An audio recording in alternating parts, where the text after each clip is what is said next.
Hello my dear students, welcome to the recorded lectures of Patel Commerce classes where education is the most valuable asset. Myself Professor Jayvin Pandya, and today we are going to learn the most wonderful chapter of accounts which is entirely unique and that's NPO. My dear students, जो business concern होता है ना वो दो type के होते हैं, एक होता है ट्रेडिंग और एक होता है नॉन ट्रेडिंग. जहाँ तक ट्रेडिंग बिजनेस का सवाल है वहाँ पे क्या होता है, तो वहाँ पे परचेस एंड सेल होता है गुड्स का. और जहाँ तक नॉन ट्रेडिंग बिजनेस है ओके वहाँ पे सर्विस रेंडर किया जाता है. उसके अंदर भी दो पार्ट होते हैं, एक होता है प्रॉफिट मेकिंग और एक होता है नॉट फॉर प्रॉफिट मेकिंग. और हम डिस्कस करने वाले हैं सर्विस सेक्टर्स का not for profit making concern. ठीक है. सो इनका जो मेन मोटिव जो मैंने बताया, it is not to earn the profit but to render the service. तो ये क्या करते, तो ये प्रमोट करते art, culture, education, sports, health, इन सबको ये प्रमोशन करते. ठीक है. कुछ एग्जांपल्स आप देख सकते हो यहाँ पर. ये अपने मेंबर्स को डिविडेंड पे नहीं करते बिकॉज इनका main motive is not to earn the profit. ये कंपनी नहीं है कि डिविडेंड पे करेगी अपने शेयर होल्डर्स को. ठीक है. यहाँ पे मेंबर्स होते हैं ओके और उनको एक भी डिविडेंड पे नहीं किया जाता बिकॉज यहाँ पर वापस मैं क्या बोल रहा हूँ, the main motive is to render the service. Okay. I hope it is clear. Today we are going to learn how to solve the full-fledged sums of NPO. So before starting with the same, let me discuss the steps for solving NPO. So total there are 6 steps for solving NPO, which I have divided into two parts, part 1 3 step and part 2 3 step. So let me discuss 3 steps of part 1. Step number 1, put opening balance from receipt and payment account in opening balance sheet and closing balance from receipt and payment account in closing balance sheet. Step number 2, prepare opening balance sheet. Step number 3, transfer from opening balance sheet to closing balance sheet all the fixed assets, fixed liabilities and investment along with adjustments on them. So this was the 3 steps of part 1. Now 3 steps of part 2. It is same like final account, solve adjustments, do posting and then closing. Okay, adjustment, posting and closing. So total 6 steps of solving NPO. Now let us start with the sum. My dear students, question number 11 on page number 121 of your government textbook. Let us discuss. From the following balance sheet and receipt and payment account of New English School, Barsi, prepare income and expenditure account for the year ended 31st March 2020. मतलब हमारा current year कौन सा है, 2019-20. अगर current year 19-20 है तो previous year yes 18-19 and next year 20-21. Okay, make a note of it. And a balance sheet as on that date. Balance sheet as on 1 April 2019 मतलब उन लोगों ने opening balance sheet already question में दिया है. इसका मतलब ओपनिंग बैलेंस शीट सॉल्यूशन में नहीं आएगा. ठीक है.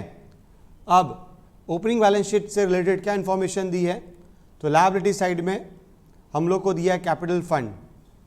ओके. अब ओपनिंग बैलेंस शीट रीड कर रहे तो हम लोग बाइफरकेट भी करेंगे कि कौन सा फिक्स लायबिलिटी है, किसे फिक्स्ड असेट बोलते हैं, किसको इन्वेस्टमेंट बोलते हैं, what is current asset and what is current liability.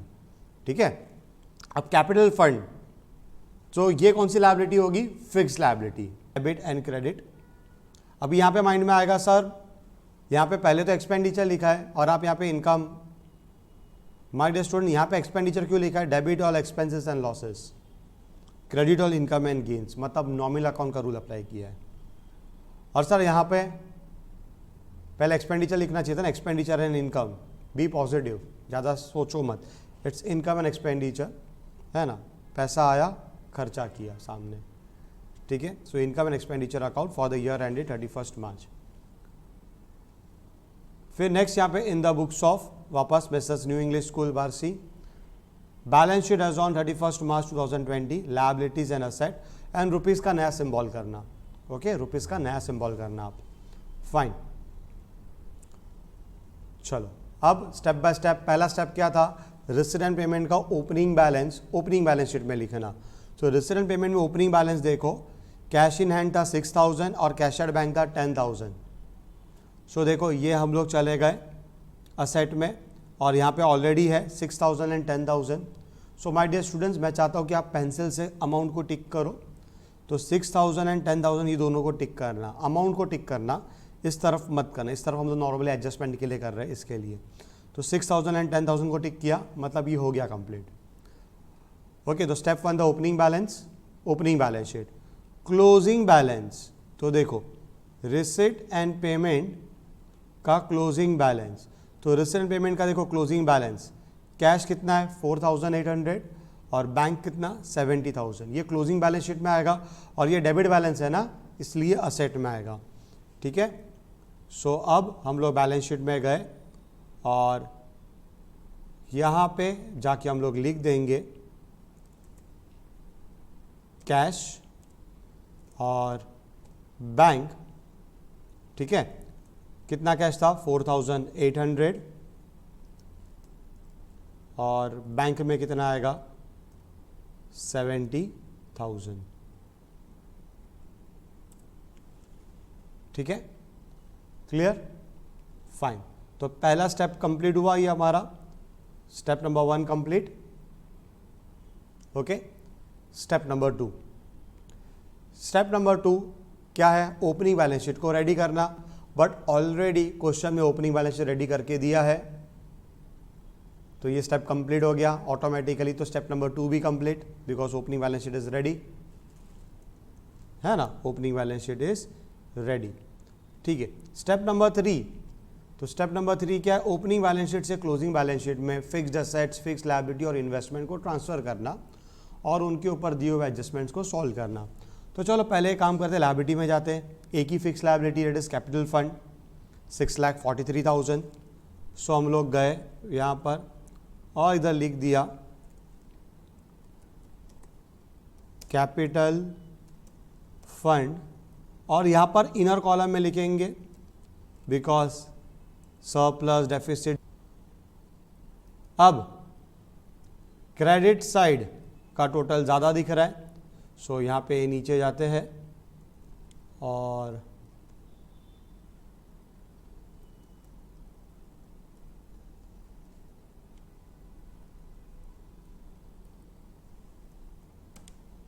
$2,53,000 total हो रहा है। यही सेम 2,53,000 यहाँ पर भी आएगा। क्लियर, और जो अमाउंट आता है ना माय डियर स्टूडेंट्स, उसको यहाँ पे लिखते हैं टू सरप्लस कैरिड डाउन या कैरिड फॉरवर्ड। अब ब्रैकेट में आएगा, ये सरप्लस क्यों आया, क्योंकि इनकम ज़्यादा था, तो यहाँ पे लिखेंगे excess of income over expenditure, excess of income over expenditure. ठीक है, सो चलो अब कितना है वो देख लेते हैं। सो ये 2,53,000 में से हम लोग माइनस करेंगे ऊपर के जो भी टोटल अमाउंट है। So with the help of technology I am calculating. Okay, so अब बैलेंस आया कितना 48,800। सो ये हमारा सरप्लस आया।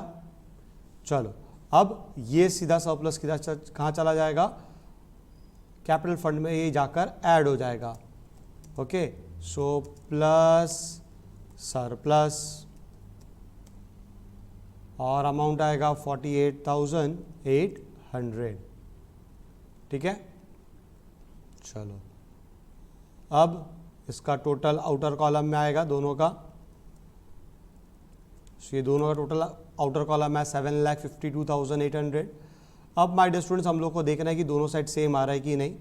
तो लायबिलिटी का ये दोनों अमाउंट ऐड करके नीचे लिखना है और असेट की सब अमाउंट ऐड करके नीचे लिखना होता है और दोनों साइड सेम आना चाहिए, ठीक है।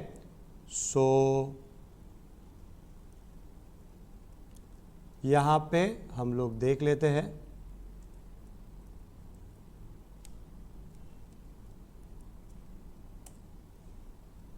सेम चीज़ इधर भी आनी चाहिए और यस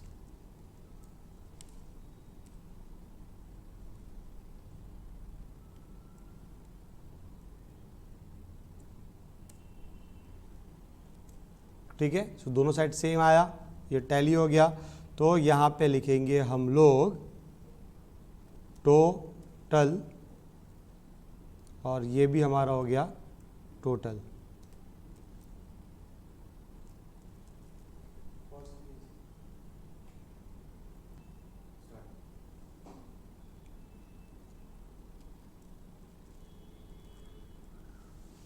ओके, सो हमारी बैलेंस शीट क्या हो गई, टैली हो गई, टोटल भी लिख दिया।